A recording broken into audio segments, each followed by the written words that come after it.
Hello नमस्कार साथियों, आज की इस वीडियो में मैं आपको क्लास 10th हिंदी के वायरल ऑब्जेक्टिव क्वेश्चन आंसर बताने वाला हूं। अगर आप इस वीडियो को ध्यान से अंत तक देख लेते हैं ना, तो आप अपने रिजल्ट को और बेहतर बना सकते हैं। इसी वजह से आप इसको ध्यान से अंत तक देखेंगे। और अगर आप हमारे यूट्यूब चैनल पे नए आए होंगे तो प्लीज़ इसको सब्सक्राइब करेंगे, लाइक करेंगे और अपने दोस्तों को भी शेयर कर देंगे। तो प्रथम क्वेश्चन है कि कौन चाहते थे कि सभी देशों की संस्कृति की हवा उसके घर के पास बहती रहे। इसका करेक्ट आंसर क्या होगा? इसका आंसर हो जाएगा आपको यानी कि महात्मा गांधी। देखिए, आपके आसानी के लिए आप इसके आंसर भी इसके नीचे डाले हुए हैं। नेक्स्ट क्वेश्चन है कि गुरु नानक का जन्म लाहौर के किस ग्राम में हुआ था? तलवंडी, अमृतसर या जालंधर या लुधियाना? इसका आंसर हो जाएगा आपको ए, यानी कि तलवंडी नामक स्थान पे गुरु नानक जी का जन्म हुआ था। नेक्स्ट क्वेश्चन है कि मछली शीर्षक कहानी में दीदी के प्रेमी का क्या नाम था? तो ध्यान से सुनेंगे। मछली शीर्षक कहानी में दीदी के प्रेमी का नाम था नरेन। क्या नाम था? नरेन नाम था उसका। डी इसका करेक्ट आंसर होगा। नेक्स्ट क्वेश्चन है कि शेक्सपियर किस भाषा के कवि है? तो शेक्सपियर जो है ना, ये अंग्रेजी भाषा के कवि हैं। डी इसका करेक्ट आंसर होगा। नेक्स्ट क्वेश्चन है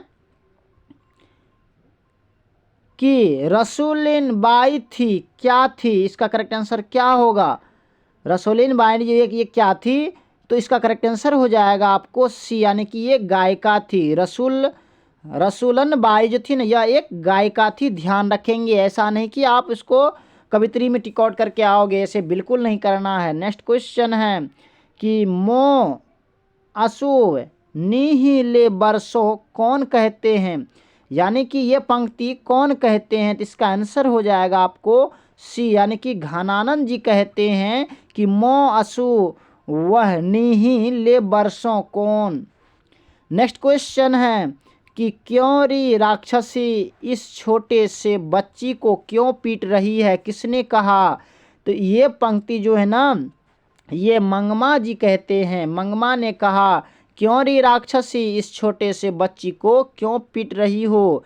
नेक्स्ट क्वेश्चन है कि लक्ष्मी का पति कौन था? इसका करेक्ट आंसर हो जाएगा आपको ए, यानी कि लक्ष्मण था। लक्ष्मी के पति लक्ष्मण था। नेक्स्ट क्वेश्चन है ईश्वर पेटलीकर किस भाषा के कथाकार है?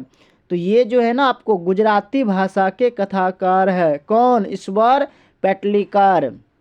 नेक्स्ट क्वेश्चन है कि एस रंगराजन वास्तविक नाम क्या है? यानी कि कहते हैं कि एस रंगराजन की वास्तविक नाम क्या है? इसका आंसर हो जाएगा आपको बी, यानी कि सुजाता का नाम है एस रंगराजन। सुजाता का वास्तविक नाम कौन था? एस रंगराजन। नेक्स्ट क्वेश्चन है बहादुर से मार खाकर भैंस भागी भागी किसके पास चली गई? तो बहादुर से मार खा कर के भैंस जो है ना, माँ के पास चली गई। नेक्स्ट क्वेश्चन है निबंध के लेखक हैं, यानी कि निबंध के लेखक कौन है? यानी कि इनमें से कौन निबंध लिखे हैं?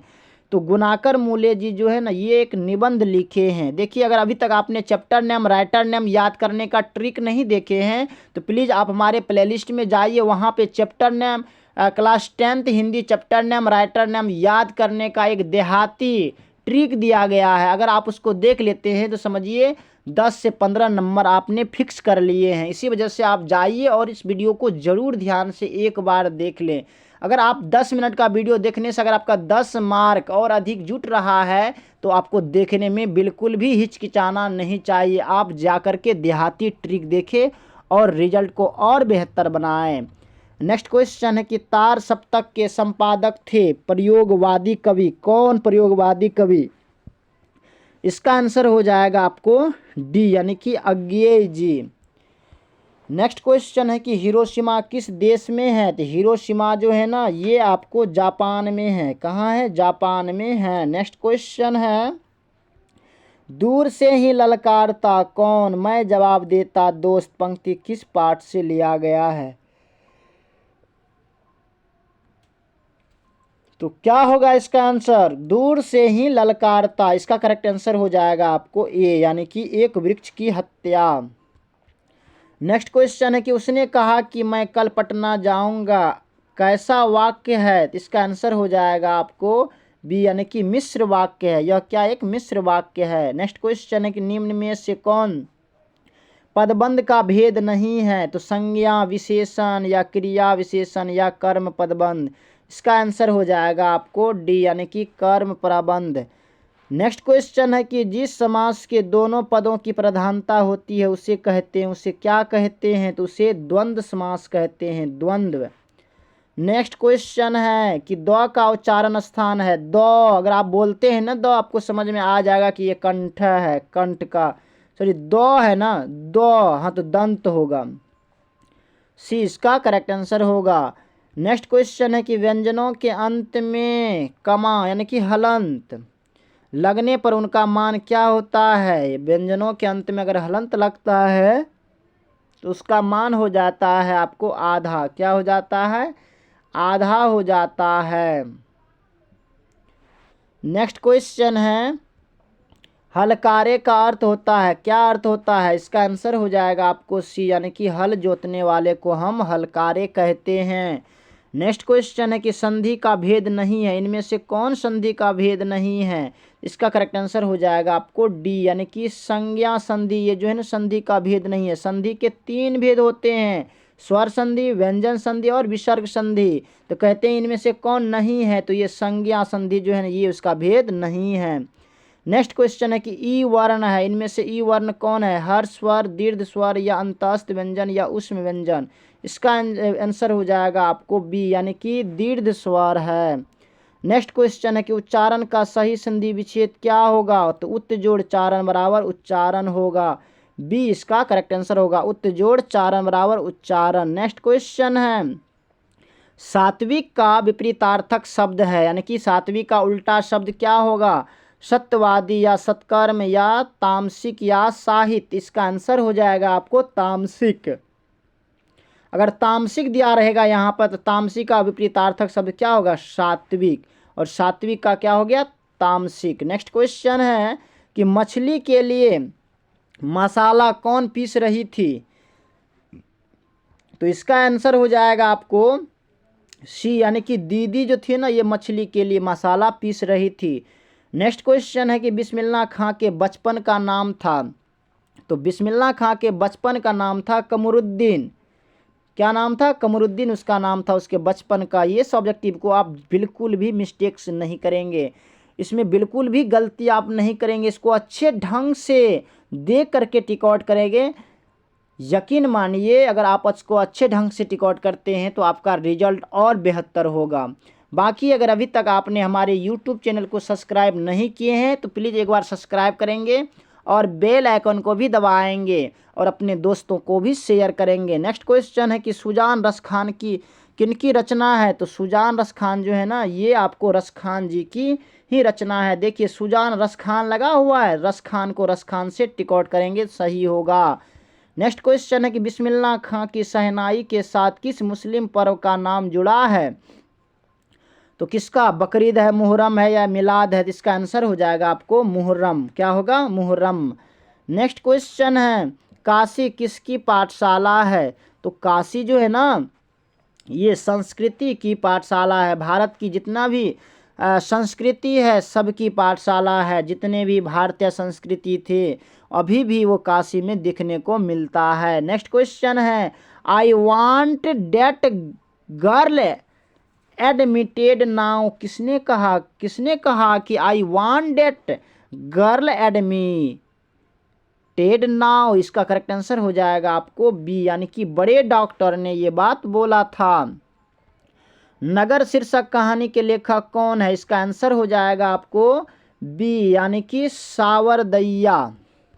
नेक्स्ट क्वेश्चन है कि 3 बेटे 2 वक्त की रोटी 1 माँ किस कहानी की पंक्ति है, इसका आंसर हो जाएगा आपको धरती कब तक घूमेगी, इसी से लिया गया है। नेक्स्ट क्वेश्चन है कि नजम्मा मंगम्मा की कौन थी, इसका आंसर हो जाएगा आपको सी यानी कि बहू थी। नेक्स्ट क्वेश्चन है कि निम्नांकित में कौन शब्द शुद्ध है, इसका करेक्ट आंसर हो जाएगा आपको एक देवनागरी, देवनागरी ये सही है, ये इसका करेक्ट आंसर होगा। नेक्स्ट क्वेश्चन कुमार गंधर्व क्या है, इसका करेक्ट आंसर हो जाएगा आपको सी यानी कि शास्त्रीय गायक है। नेक्स्ट क्वेश्चन है, रौन नदी के किनारे बसे शहर का नाम है, इसका आंसर हो जाएगा आपको सी यानी कि आविन्यो। नेक्स्ट क्वेश्चन है कि दिनकर को ज्ञानपीठ पुरस्कार किस रचना पर मिला, तो ध्यान रखेंगे दिनकर को उर्वशी पर ज्ञानपीठ पुरस्कार मिला था।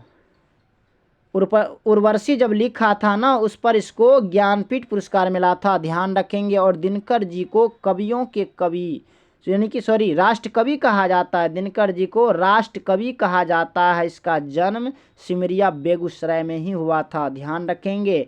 नेक्स्ट क्वेश्चन है कि प्रत्येक वर्ष आविन्यों में कैसा समारोह आयोजित होता है, इसका आंसर हो जाएगा आपको ए यानी कि रंग समारोह।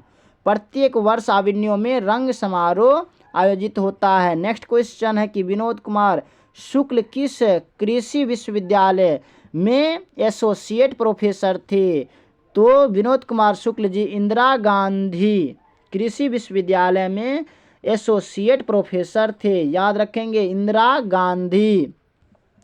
नेक्स्ट क्वेश्चन है कि बुढ़ाप में इंसान यानी कि बुढ़ापे में इंसान बिल्कुल बच्चा बन जाता है, इस वाक्य में बुढ़ापे कौन सी संज्ञा है, तो बुढ़ापे जो है ना यहाँ पे एक भाववाचक है। बुढ़ापे क्या है, भाव से लगता है ना कि जवान हुआ है, बूढ़े हुआ है, तो भाववाचक संज्ञा है। नेक्स्ट क्वेश्चन है कि विशेषण के मुख्यतः कितने भेद है, देखिए विशेषण बहुत इंपॉर्टेंट प्रश्न है ये, इसका करेक्ट आंसर हो जाएगा आपको ए यानी कि 4 भेद होते हैं। विशेषण के मुख्य 4 भेद होते हैं।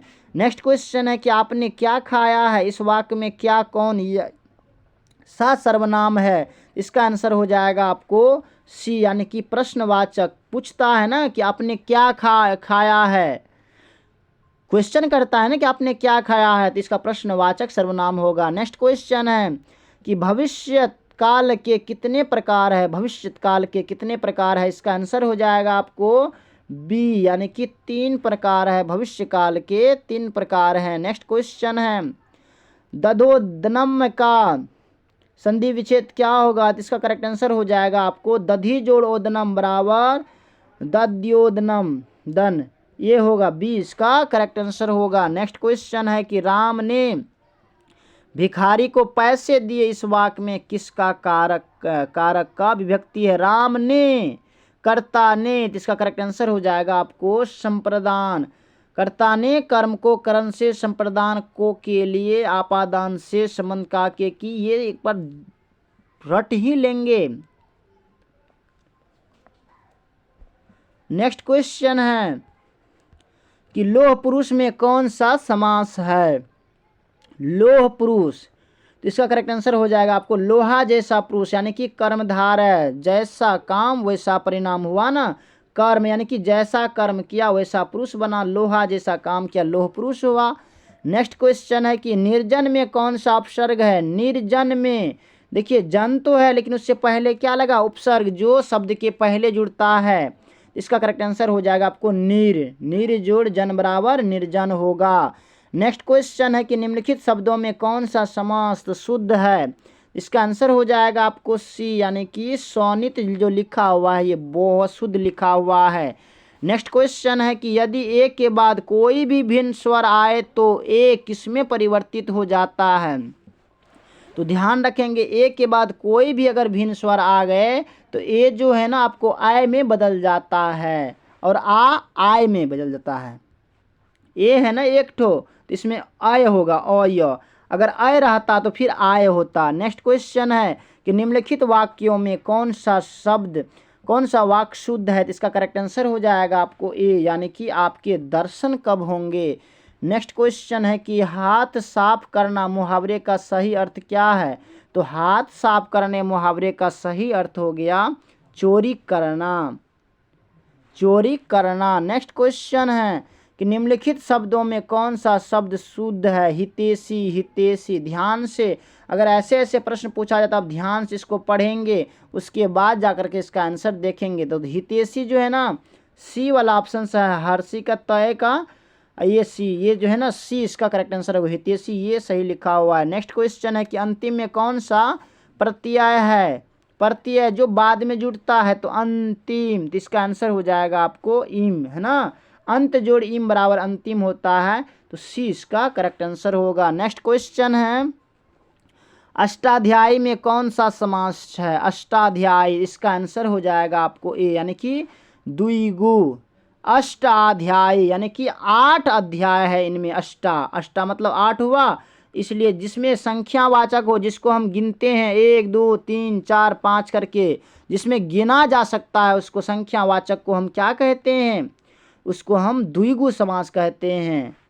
नेक्स्ट क्वेश्चन है कि भारत में बेरोजगारी का एक प्रमुख व प्रत्यक्ष कारण क्या है? इस सिंपल क्वेश्चन है, इसका आंसर हो जाएगा आपको जाति प्रथा को लेकर के आज भारत में बेरोजगारी भी है। नेक्स्ट क्वेश्चन, पेड़ का कमरा किसकी रचना है? तो ध्यान रखेंगे, इसका आंसर हो जाएगा आपको ए, यानी कि विनोद कुमार शुक्ल जी ने लिखा है पेड़ पर कमरा। नेक्स्ट क्वेश्चन है, बी आर नारायण ने किस कहानी का अनुवाद किया? बी आर नारायण, इसका आंसर हो जाएगा आपको बी, यानी कि दही वाली मंगमा। नेक्स्ट क्वेश्चन है कि कवित्री अनामिका का जन्म कब हुआ? इसका आंसर हो जाएगा आपको ए, यानी कि 1961 ईस्वी में। नेक्स्ट क्वेश्चन है कि घनानंद की भाषा क्या है? इसका करेक्ट आंसर हो जाएगा आपको बी, यानी कि ब्रज भाषा। नेक्स्ट क्वेश्चन है, किसके अनुसार सैनों ने सिद्धांतों को भी बदल दिया था? इसका आंसर हो जाएगा आपको बी, यानी कि खोखा के अनुसार। नेक्स्ट क्वेश्चन है, दारिश नामक सोने के सिक्के से भरा घड़ा किसे मिला था? तो दारिश नामक सोने के सिक्के से भरा घड़ा किसे मिला था? इसका आंसर हो जाएगा आपको सी, यानी कि वारेन हेस्टिंग्स। नेक्स्ट क्वेश्चन है कि ढहते विश्वास किस भाषा से अनुदित है? इसका आंसर हो जाएगा आपको सी, यानी कि उड़िया भाषा से। नेक्स्ट क्वेश्चन है कि दूर चट्टानों की ठंडी गोद में किस कवि की पंक्ति है?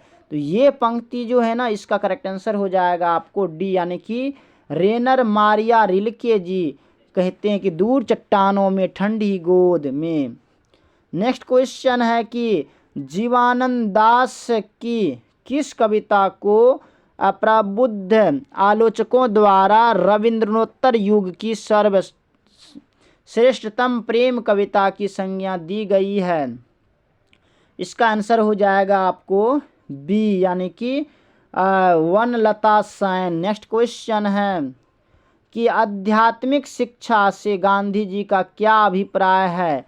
आध्यात्मिक शिक्षा से गांधी जी का क्या अभिप्राय है? इसका करेक्ट आंसर क्या होगा? तो इसका करेक्ट आंसर हो जाएगा आपको डी, यानी कि हृदय की शिक्षा। नेक्स्ट क्वेश्चन है कि आविन्यों की 19 दिनों के प्रवास के दौरान लेखक ने किसे गद्य की रचना की? इसका करेक्ट आंसर हो जाएगा आपको ए, यानी कि 27। नेक्स्ट क्वेश्चन है, धरती कब तक घूमेगी किस भाषा से अनुदित कहानी है? यानी कि ये जो है ना, ये किस भाषा में लिखा गया है? इसका आंसर हो जाएगा आपको सी, यानी कि राजस्थानी। नेक्स्ट क्वेश्चन है कि पाप्याती को कौन सा रोग था?